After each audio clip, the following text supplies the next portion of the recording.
SIR বা voter verification নিয়ে বাংলারই জয় হলো সুপ্রিম কোর্টে। কেন এমনটা বলছি? অবশেষে এসআইআর নিয়ে বড় ঘোষণা সুপ্রিম কোর্টের। এবার ভোটারদের স্বস্তি মিলতে চলেছে। এডমিট কার্ডও এবার এসআইআর এর শুনানিতে গণ্য। এর আগে কমিশন জানিয়েছিল যে এসআইআর এর শুনানি বা হিয়ারিং এ মাধ্যমিকের এডমিট কার্ড গণ্য নয়।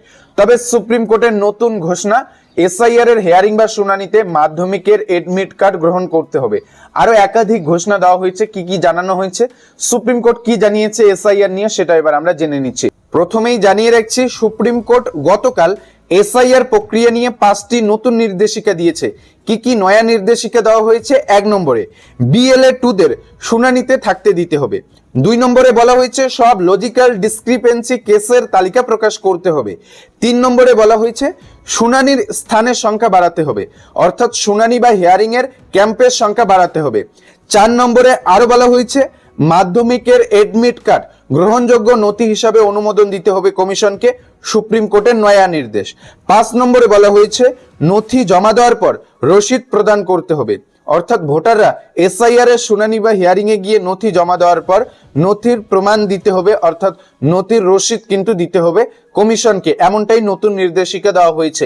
রাজ্যে এসআইআর এর হিয়ারিং বা শুনানি পর্ব নিয়ে এক প্রকার ঝড় উঠে গিয়েছে।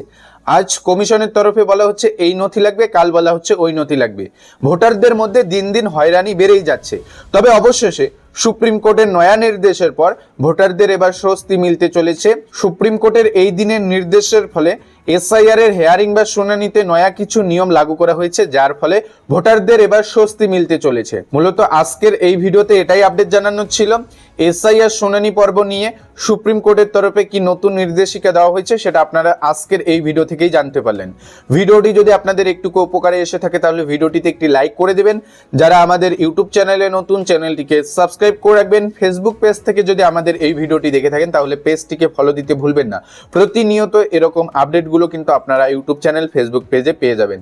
তাই অবশ্যই কিন্তু পেজটিকে ফলো দিয়ে রাখবেন। আর ইউটিউব চ্যানেলে নতুন হলে চ্যানেলটিকে সাবস্ক্রাইব করে রাখবেন। ভিডিওটি সবাইকে বেশি বেশি শেয়ার করে অন্যকে এই ভিডিওটি জানার সাহায্য করে দেবেন। ধন্যবাদ।